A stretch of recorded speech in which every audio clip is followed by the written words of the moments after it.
melalui surat undangan bahwasanya hari ini akan dilaksanakan sosialisasi terkait dengan Peraturan Menteri Agama Nomor 32 Tahun 2024 tentang nomenklatur dan kelas jabatan pelaksana.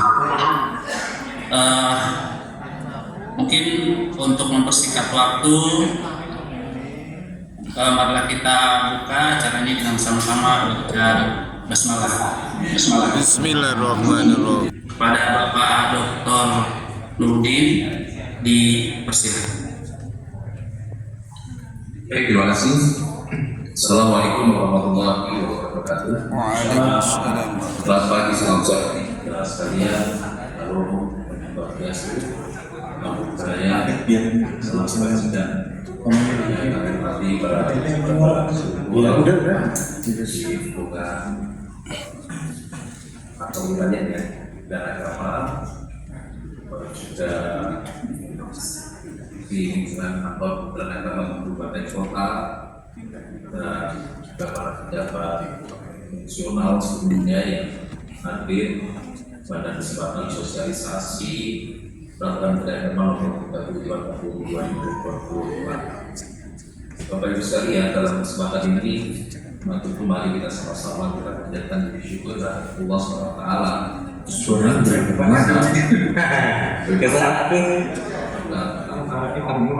kita semua diberikan kesehatan dan juga menyambut tahun baru 2025 dengan penuh semangat. Bagaimana kita bersama-sama bisa optimal dalam pelaksanaan pelayanan bagi masyarakat, khususnya dalam pelaksanaan tugas dan fungsi melalui program dan kegiatan Kementerian Agama pada seluruh satuan kerja Kementerian Agama se-Indonesia. Bapak Ibu sekalian, berdasarkan surat partisipannya dalam yang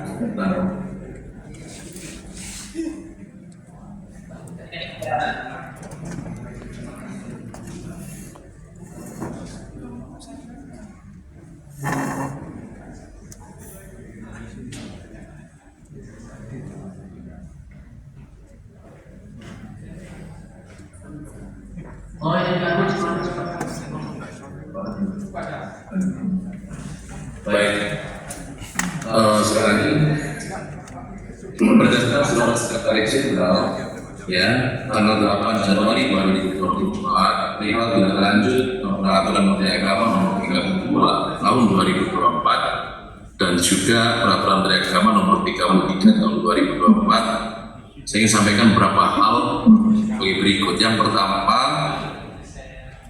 bahwa satuan kerja pusat untuk Kementerian Agama yang mengalami perubahan nomenklatur jabatan manajerial ataupun jabatan manajerial baru, ya kalau kita dulu mengenalnya jabatan struktural, agar segera melakukan pelantikan sesuai ketentuan peraturan perundang-undangan.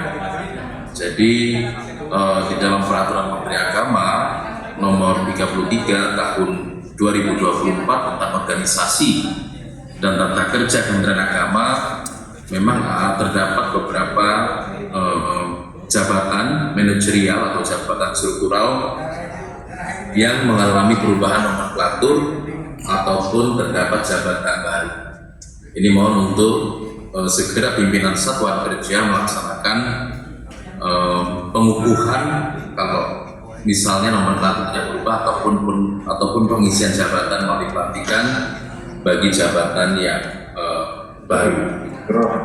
Yang berikutnya, Bapak Ibu sekalian, seluruh satuan kerja pada Kementerian Agama agar melakukan penyesuaian nomenklatur jabatan pelaksana sebagaimana diatur dalam peraturan dimaksud dengan ketentuan sebagai berikut. Yang pertama, penyesuaian nomenklatur jabatan pelaksana mengutamakan penggunaan nomenklatur jabatan pelaksana bidang agama.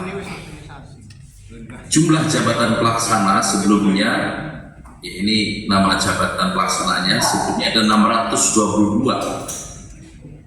Saat diberlakukan Peraturan Menteri Agama 22 tahun 2024 ini menjadi 25 jabatan pelaksana. Bapak Ibu sekalian, jumlah jabatan pelaksana di Kementerian Agama ini cukup besar, sampai dengan 32.000 ya, 32.000 sekian. Tentu memiliki implikasi yang cukup signifikan, dan kita tahu jabatan pelaksana adalah merupakan supporting system di dalam tata kelola manajemen organisasi di Kementerian Agama. Karenanya Bapak Ibu sekalian, aspek berikutnya adalah penyesuaian nomenklatur jabatan pelaksana tidak mengubah ya kelas jabatan pelaksana kondisi existing. Ini saya kira penyesuaian dengan PMA 32 tahun 2024 agar bisa dilaksanakan sebaik-baiknya. Pimpinan satuan kerja untuk bisa juga melakukan monitoring terhadap penyesuaian nomenklatur jabatan pelaksana ini. Jadi tidak mengubah kelas jabatan pelaksana kaitan dengan kondisi existingnya. Yang berikutnya, penyesuaian nomenklatur jabatan pelaksana dilaksanakan paling lambat sampai dengan 31 Desember tahun 2025. Karena apabila dalam jangka waktu yang telah ditentukan tidak dilaksanakannya, tentu akan berdampak pada tidak dapat diberikan tunjangan kinerja sesuai ketentuan. Jadi Bapak Ibu sekalian, para pimpinan satuan kerja, para pejabat manajerial maupun pejabat fungsional yang hadir, dan seluruh ASN Kementerian Agama, mohon ini bisa dilakukan secepatnya, karena batasan terakhir tentu tanggal 31 Desember tahun 2025. Berikutnya, seluruh satuan kerja pada Kementerian Agama agar segera menyusun peta jabatan, ya, analisis jabatan dan juga analisis beban kerja sesuai dengan nomenklatur jabatan pelaksana yang baru. Jadi Bapak Ibu sekalian, ketentuan aturan yang telah ada ini harapannya adalah bisa mengoptimalkan peran-peran jabatan pelaksana di dalam tata kelola organisasi dan juga pelaksanaan program kegiatan di satuan kerja Bapak Ibu. Karenanya mohon untuk bisa membantu menyusun peta jabatan, karena kita juga sedang menyusun peta jabatan secara nasional, sehingga nantinya semua format dalam kaitan pengisian jabatan, baik itu manajerial, fungsional atau non manajerial, atau juga pelaksana, betul-betul didasarkan pada analisis beban kerja organisasi, termasuk juga analisis jabatan dan juga analisis beban kerja. Tentu ini hal yang harus dilakukan. Jadi Bapak Ibu sekalian, saya ulangi bahwa seluruh satuan kerja pada Kementerian Agama agar segera menyusun peta jabatan, analisis jabatan, dan analisis beban kerja sesuai dengan nomenklatur jabatan pelaksana yang baru. Ini saya kira kita berjalan dengan waktu, dan sekaligus ini bagian penting, karena dengan kebijakan pengadaan ASN yang ada, tentu kita harus sama-sama menghitung proporsionalitas ataupun beban kerja organisasi, agar nantinya pengisian jabatan ataupun ASN betul-betul menjadikan organisasi menjadi efektif dan juga efisien. Nah, ini saya kira hal yang perlu kita lakukan. Bapak Ibu sekalian yang kami hormati, selanjutnya oleh karenanya sebelum mengesahkan penyesuaian jabatan pelaksana harus melalui beberapa tahapan, yaitu identifikasi jabatan pelaksana yang lama ke dalam jabatan pelaksana yang baru, kemudian menyusun peta jabatan dan memastikan jabatan pelaksana yang ada, artinya memang jabatan pelaksana yang ada, kemudian menyusun beban kerja sehingga dalam satu jabatan pelaksana dapat diisi memang lebih dari satu ASN. Ini yang saya sampaikan tadi, bahwa beban kerja organisasi jadi menggunakan analisis jabatan dan juga analisis beban kerja. Dan Bapak Ibu sekalian, hal-hal demikian ini kemudian oleh satuan kerja agar disampaikan ke Biro Sumber Daya Manusia Sekretariat Jenderal Kementerian Agama. Jadi tentu kami dari Biro Organisasi dan Tata Laksana bersama-sama dengan Biro Sumber Daya Manusia Sekretariat Jenderal Kementerian Agama berkepentingan agar proses PMA 32 tahun 2024 ini agar segera dilaksanakan secara cepat, cermat, dan tentu sesuai dengan ketentuan. Bapak Ibu sekalian, proses ini harus dilakukan agar tidak ada kesalahan ataupun kepentingan siapapun untuk mengubah kelas jabatan. Mohon nanti di dalam prosesnya disertakan juga surat pernyataan tanggung jawab mutlak pimpinan satuan kerja ketika melaporkan atau menyampaikan pada Biro Sumber Daya Manusia Kementerian Agama. Dan yang terakhir, Bapak Ibu sekalian, penyesuaian jabatan pelaksana ini sebagai momentum baik untuk menyempurnakan peta jabatan, karena peta jabatan sebagai fondasi dalam implementasi manajemen ASN di Kementerian Agama. Saya ingin sampaikan terima kasih kepada seluruh pimpinan dan juga pimpinan satuan kerja dan seluruh ASN Kementerian Agama, karena dalam pelaksanaan program dan kegiatan target yang telah ditetapkan sebagaimana rencana strategis Kementerian Agama selama ini sudah berjalan dengan baik. Harapannya ke depan dengan adanya penguatan dan juga penyesuaian pada jabatan pelaksana di lingkungan Kementerian Agama ini akan semakin menguatkan pencapaian tujuan organisasi, sehingga Bapak Ibu sekalian mohon nanti kita terus lakukan proses komunikasi, dan setelah ini nanti Bapak Ibu para pejabat struktural maupun fungsional di lingkungan Biro Wartala akan juga menyampaikan sosialisasi terkait peraturan Menteri Agama 32 tahun 2024 terkait dengan jabatan pelaksana ini. Sekali lagi kami sampaikan terima kasih kepada seluruh pimpinan satuan kerja, mudah-mudahan bermanfaat, dan tentu semangat kita adalah bagaimana organisasi besar Kementerian Agama ini bisa melaksanakan seluruh program dan kegiatan dalam rangka pencapaian tujuan-tujuan organisasi yang telah ditetapkan. Kurang lebihnya mohon maaf. Dengan demikian saya buka untuk kegiatan ini dengan bersama-sama kita membaca basmalah bagi agama yang lain sesuaikan. Bismillahirrahmanirrahim. Demikian kurang lebihnya mohon maaf. Assalamualaikum warahmatullahi wabarakatuh. Waalaikumsalam warahmatullahi wabarakatuh. Terima kasih kami ucapkan kepada Bapak Kepala Biro Organisasi dan Tata Laksana yang sudah menyampaikan arahan sekaligus membuka kegiatan sosialisasi di pagi hari ini. Bapak Ibu yang kami hormati, untuk selanjutnya kami serahkan kepada Ketua Tim Tata Laksana Organisasi untuk menyampaikan beberapa hal terkait dengan sosialisasi ini kepada Bapak Haji Lukman Hakim, SPD MPD, disilakan.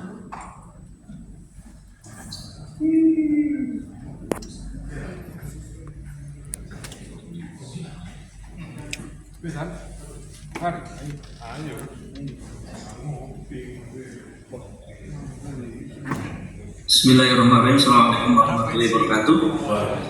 Waalaikumsalam. Selamat pagi, salam sejahtera untuk kita semua.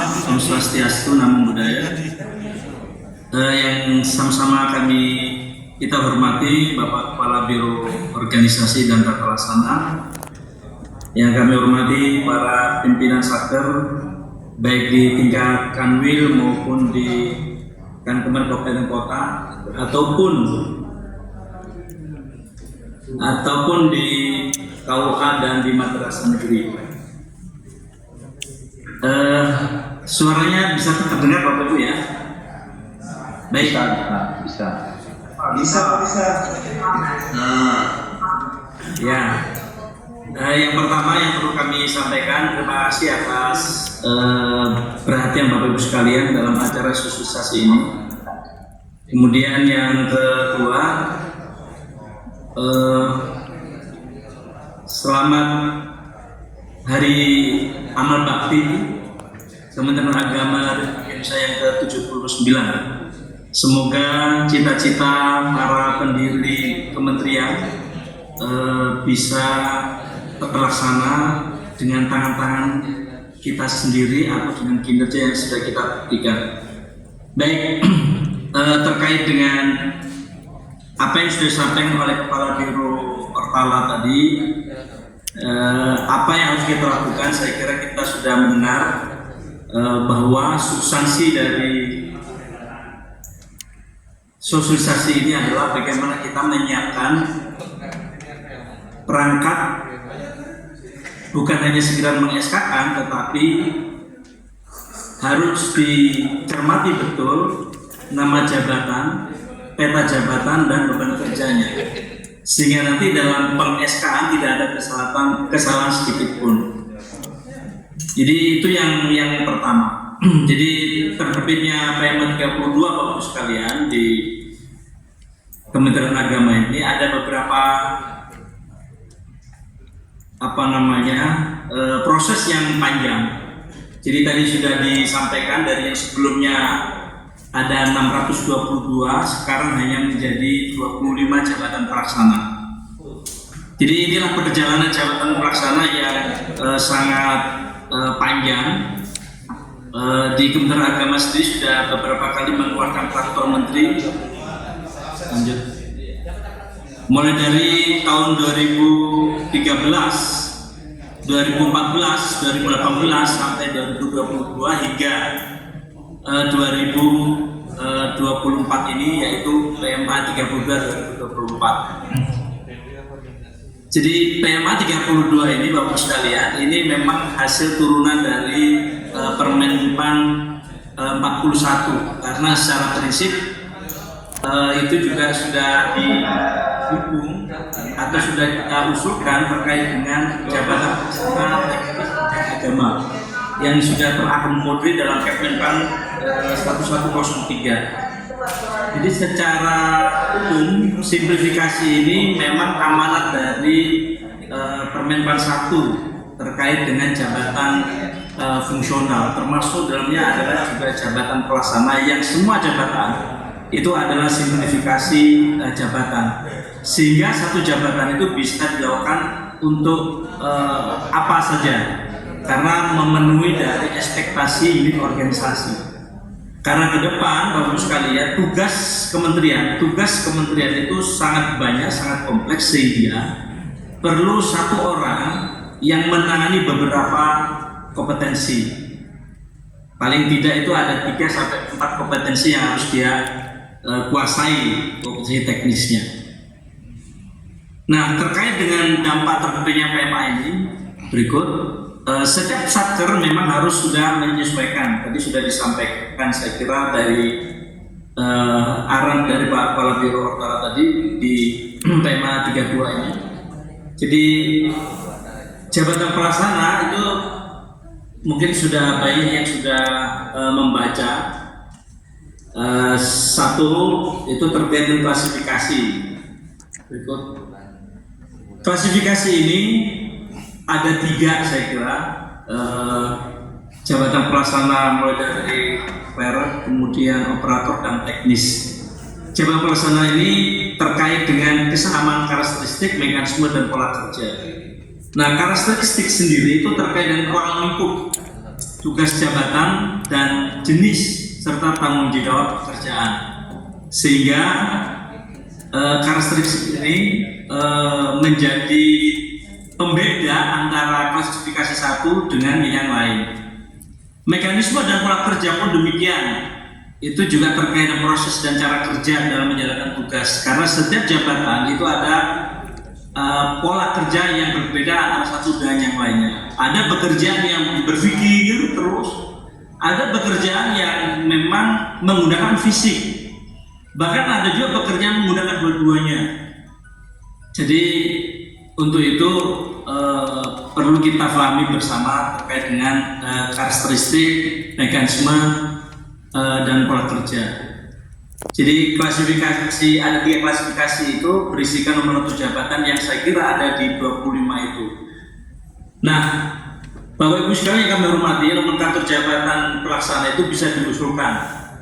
Jadi meskipun hari ini sudah ada PMA 32 misalnya, nanti di lapangan ada hal lain yang perlu, maka itu juga perlu diusulkan, karena salah satunya tiga diantaranya adalah terkait dengan perubahan organisasi yang mengakibatkan perubahan nomenklatur dan tugas jabatan tentunya.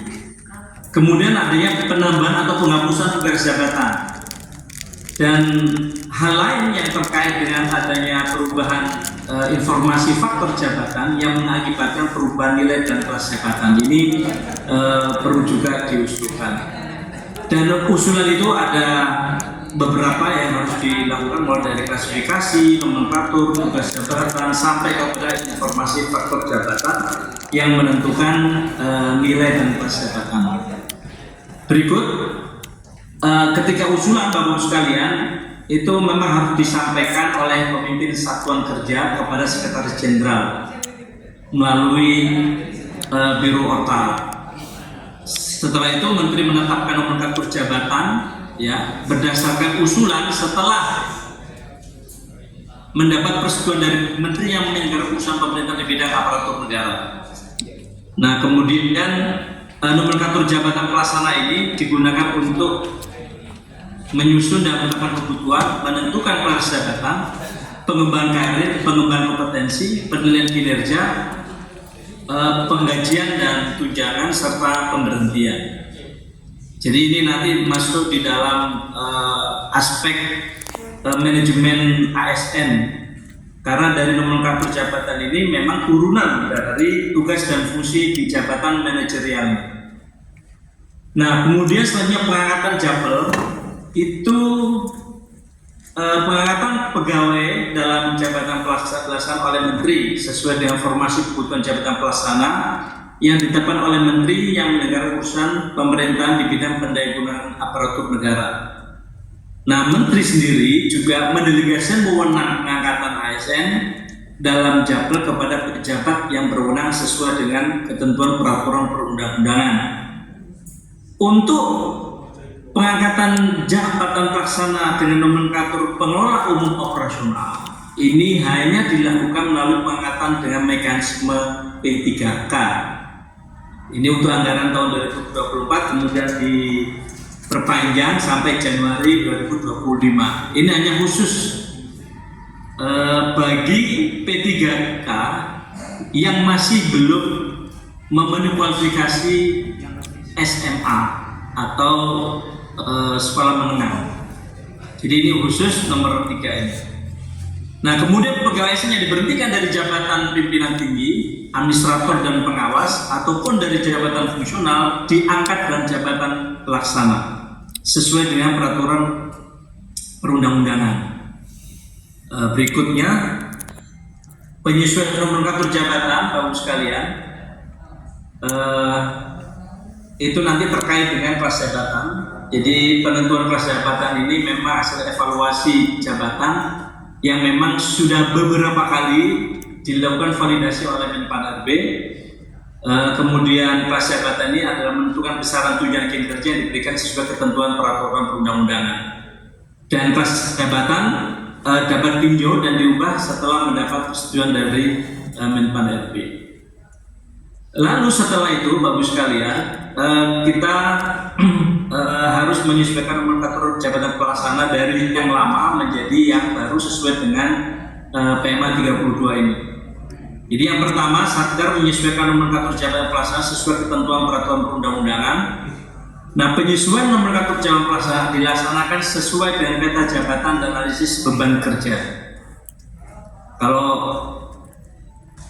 menentukan SK nanti dari jabatan apa ke apa, mungkin nanti ada beberapa form secara teknis nanti akan kita sampaikan setelah ini.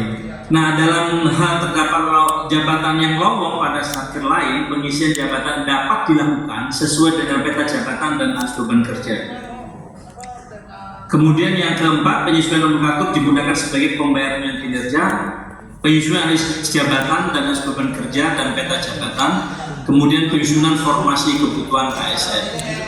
Nah, pada saat nanti penyusunan formasi kebutuhan ASN di 2025 itu sudah menggunakan dengan jabatan pelaksana yang baru ini. Berikut standar kualifikasi jabatan pelaksana ini selain diatur dalam PMA 32, kami sudah menerbitkan KMA 900 2023 yang pada saat itu sudah kita sampaikan jauh hari sebelumnya. Itu pun juga atas sepengetahuan atau berdasarkan surat dari Menpan RB, bahwa yang pertama kualifikasi pendidikan untuk jabatan pelaksana itu memang minimal SMA atau sederajat. Bagi pejabat pelaksana yang telah diangkat dan belum memenuhi syarat jabatan, tetap diberikan kelas jabatan yang sama dengan kelas jabatan sebelumnya untuk jangka waktu paling lama 30 September 2029. Nah, pada momen ini di dalam KMA 900 itu sudah ada mekanisme cara bagaimana Bapak Ibu belum memenuhi kualifikasi SMA misalnya, itu bisa dengan kejar paket C, bisa belajar lagi. Nah, itu sudah ada diatur di situ. Kemudian apabila Bapak Ibu ada di kualifikasi D1, D2, kemudian kelas jabatannya adalah 7 misalnya, maka Bapak Ibu juga harus melanjutkan pendidikan S1-nya, dan itu sudah diatur juga dalam KMA 900. Jadi pengaturan itu sudah kita antisipasi. Contoh misalnya yang lalu pada saat tahun 2023 saat kita mendata bersama dengan teman-teman di Biro SDN, itu ada sekitar 710 jabatan pelaksana dengan kualifikasinya SD dan SMP. Namun saat akhir di 2023 atau awal 2024 itu hanya 70, kurang lebih 70 itu untuk SMP, SD itu kalau tidak salah ada 40. Jadi artinya dari 700 itu kelihatan sekali turun. Tapi, nah ada persoalan di sini. Ketika sudah menyelesaikan karena dia tidak punya surat izin belajar, itu ada kendala, sehingga kelas jabatannya belum bisa berubah, belum sesuai.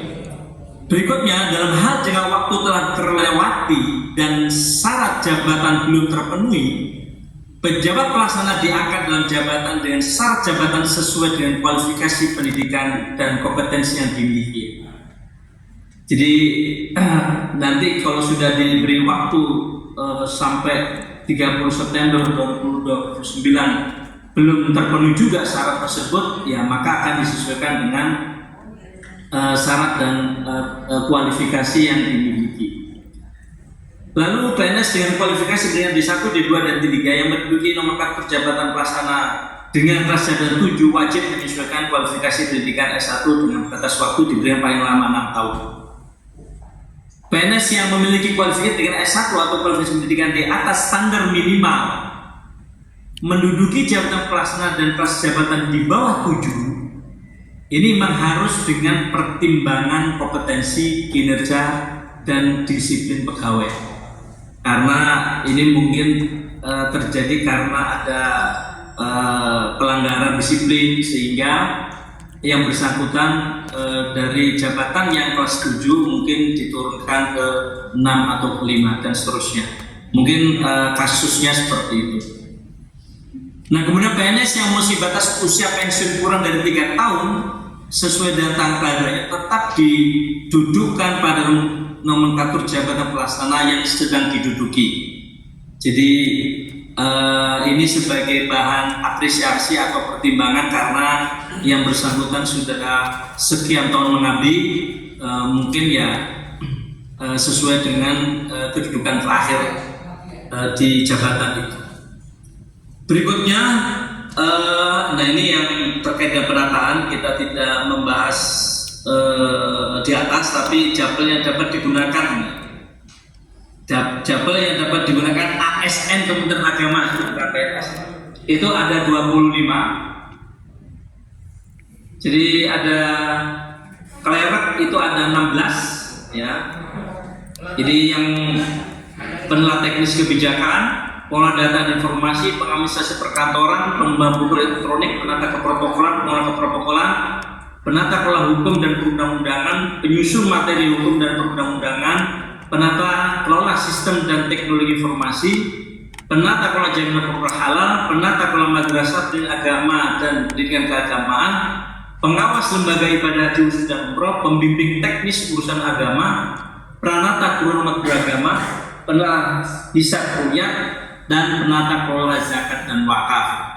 Nah, nomor 10 sampai 6 itu adalah japel teknis bidang agama yang memang atas rekomendasi dari Menpan untuk mengutamakan ya jabatan pelaksana bidang agama. Selanjutnya untuk operator, penata layanan operasional, penata kelas sistem jaringan penyiaran, editor buku, jurnalis, kurator, operator laboratorium, pengelola layanan umum, operator layanan operasional, pengelola umum operasional khusus untuk yang belum SMA. Nah ini kalau kita ketahui Bapak sekalian, itu total yang belum SMA itu ada yang SD itu 70, yang SMP 43. Iya, kalau data sebelumnya di awal 2023 itu dapat dari Biro SDM itu ada sekitar 700 ASN kita yang belum SMA. Tapi alhamdulillah dengan data ini di akhir di 2024 itu sudah berkurang. Ini total untuk jabatan pelaksana ada 32.743 orang. Saya kira demikian apa yang menjadi konten atau isi dari PMA 32 ini. Jadi apa yang harus kita lakukan, saya kira Bapak Ibu sudah memahami. Dan catatan kami yang telah disampaikan oleh Kepala Biro Hortala tadi adalah dalam peng-SK-an. Nah ini kami menekankan lagi, penyesuaian jabatan pelaksana harus melalui beberapa tahapan.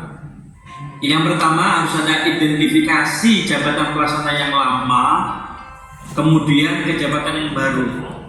Nah nanti secara teknis akan dijelaskan.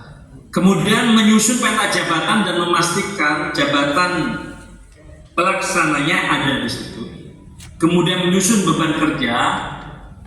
Karena apa? Karena satu jabatan pelaksana bisa diisi lebih dari 1 orang. Selanjutnya disampaikan ke Biro SDM Sekretariat Jenderal. Karena posisi kami setelah terbitnya PMA 32 ini sesungguhnya sudah selesai. Namun kami juga harus masih punya tanggung jawab moral untuk mengawal agar PMA 32 ini betul-betul terlaksana dengan baik. Dan harus diketahui penyesuaian atau penyetaraan nomenklatur jabatan pelaksana yang lama ke baru tidak mengubah kelas jabatan. Jadi tidak ada yang berubah kelas jabatan karena berubah nomenklatur jabatan. Bagi Bapak Ibu sekalian yang sudah UPKP dan sudah lulus dan sudah mengajukan untuk perubahan nama jabatan, itu akan dilaksanakan setelah proses penyusunan nomenklatur jabatan pelaksana ini selesai. Jadi secara prinsip dalam surat Menpan persetujuannya itu menyampaikan bahwa ini hanya menyesuaikan, menyetarakan jabatan yang lama ke jabatan yang baru. Nah tentunya harus mendasarkan kepada peta jabatan dan analis beban kerjanya. Jadi saya kira itu poin yang perlu kami tekankan lagi dalam proses peng-SK-an. Mungkin ada tambahan dari tim kami yang lain. Oh langsung. Oke. Di grup ya? Ya ini ada beberapa pertanyaan yang perlu kami jawab dahulu ya Bapak Ibu sekalian.